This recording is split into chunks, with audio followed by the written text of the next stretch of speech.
Perkenalkan, nama saya Dita Cinora, NIM 1902 1010 dan 120. Saya mahasiswi dari Program Studi Pendidikan Fisika, Fakultas Keguruan dan Ilmu Pendidikan, kelas C, Angkatan 2019. Nah, dalam video pembelajaran saya kali ini, saya akan membahas materi mengenai tentang teori relativitas. Nah, simak baik-baik videonya ya. Oke, ini merupakan PPT yang sudah saya buat mengenai materi dari relativitas khusus atau teori relativitas. Oke, langsung saja.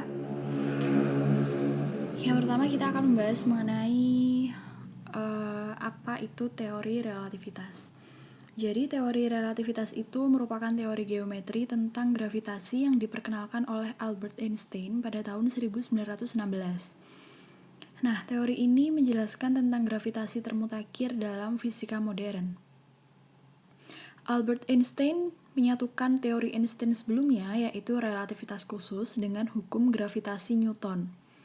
Hal ini ia lakukan dengan melihat gravitasi bukan sebagai gaya, tetapi lebih sebagai manifestasi dari kelangkungan dan waktu. Teori ini dikatakan relativitas khusus karena hanya berlaku untuk kerangka acuan inersial, yaitu kerangka acuan yang bergerak dengan kecepatan konstan terhadap kerangka acuan lain.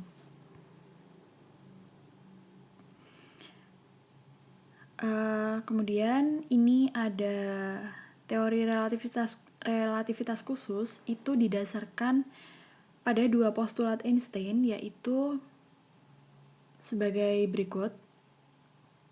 Yang pertama ada hukum fisika dapat dinyatakan dalam bentuk matematis yang sama meskipun diamati dari kerangka acuan yang bergerak dengan kecepatan tetap terhadap kerangka acuan yang lain. Kemudian yang kedua yaitu kelajuan cahaya dalam ruang hampa adalah konstan untuk semua pengamat, tidak bergantung pada gerak sumber cahaya maupun pengamat. Jadi hal ini berbeda dengan teori relativitas Newton yang menyatakan ruang dan waktu adalah mutlak. Pada postulat yang kedua ini, Einstein lebih menyatakan justru ruang dan waktu itu yang relatif. Kelajuan cahaya dalam vakum merupakan besaran yang mutlak, artinya tidak ada lagi kelajuan lain yang lebih besar daripada kelajuan cahaya. Jadi diukur dalam semua kerangka acuan bergerak, kelajuan cahaya dalam vakum adalah sama. Oke, contohnya seperti ini. Misalnya Anda sedang berdiri di peron stasiun kereta, sedangkan teman Anda sedang berada di dalam kereta yang melaju dengan kecepatan 80 km per jam. Menurut Anda yang diam, teman Anda lah yang berada di dalam kereta yang melaju dengan kecepatan 80 km per jam. Namun, menurut teman Anda yang berada di dalam kereta, dia itu diam, justru Anda lah yang berdiri di peron stasiun yang bergerak dengan kelajuan 80 km per jam. Jadi jika ada dua orang pengamat yang mengamati suatu peristiwa, yang satu diam dan yang satu lagi bergerak terhadap peristiwa itu, maka persamaan ruang dan waktunya tidak akan sama. Persamaan relativitas khusus akan mengandung suatu pengali gamma yang disebut tetapan transformasi Lorentz. Bisa dilihat seperti itu. Persamaannya gamma sama dengan akar 1/1 min V2 per C2, di mana gamma itu merupakan tetapan transformasi Lorentz dan V merupakan kecepatan cahaya, kemudian C adalah kecepatan dari cahaya.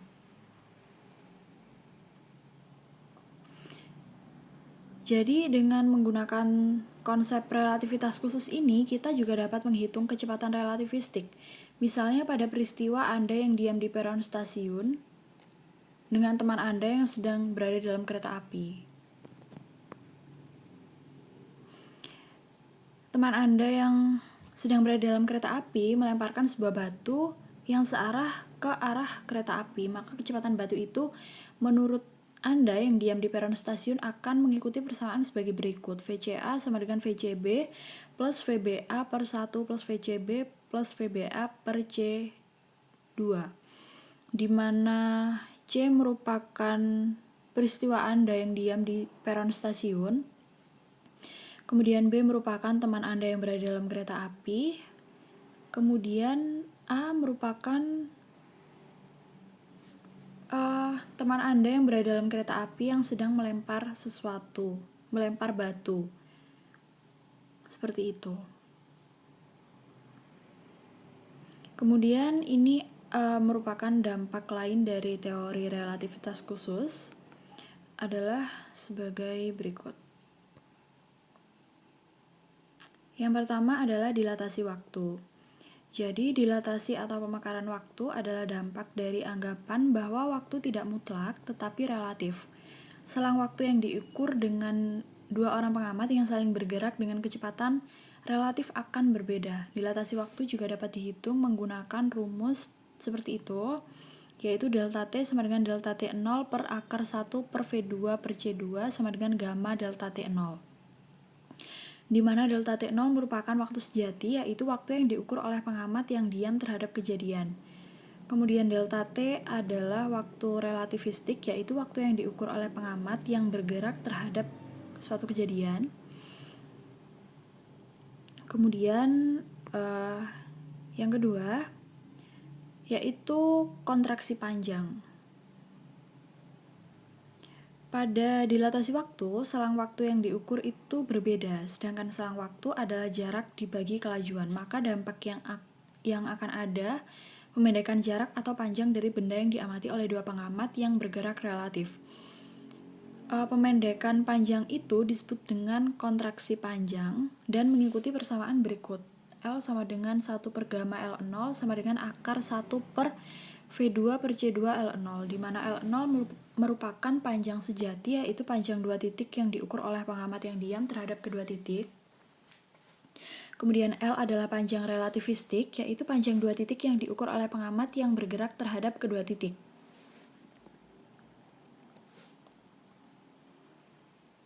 Oke, kemudian yang ketiga adalah massa relativistik.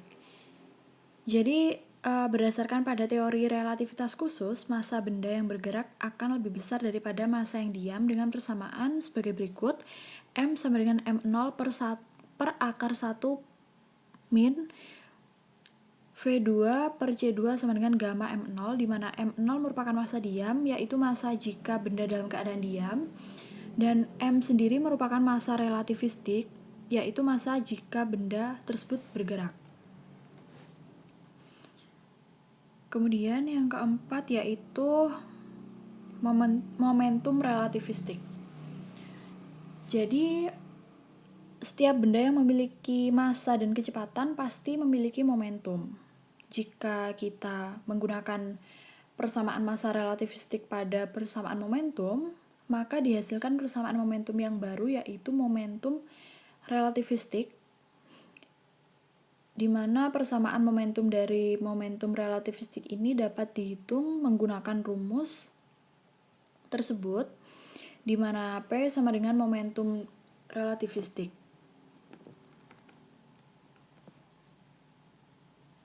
Kemudian yang kelima yaitu energi relativistik. Jadi energi merupakan hasil perkalian dari massa dan kuadrat kecepatan mutlak, sehingga terdapat kesetaraan antara massa dan energi.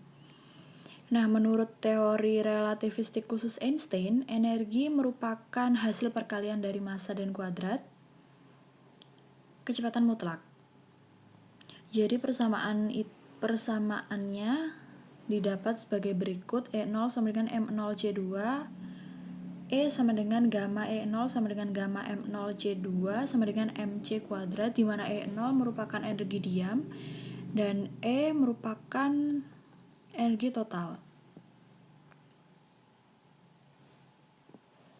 Jadi energi kinetik partikel yang bergerak relativistik atau mendekati kecepatan cahaya sama dengan selisih antara energi total dan energi diamnya, dengan persamaannya sebagai berikut: EK sama dengan E min E0 sama dengan gamma min 1 E0 sama dengan gamma min 1 M0 C2. Terima kasih. Nah, itu tadi merupakan materi dari teori relativitas yang sudah saya buat. Semoga ilmunya bisa bermanfaat untuk semuanya, dan terima kasih juga buat teman-teman semua yang udah nonton video ini. Terima kasih.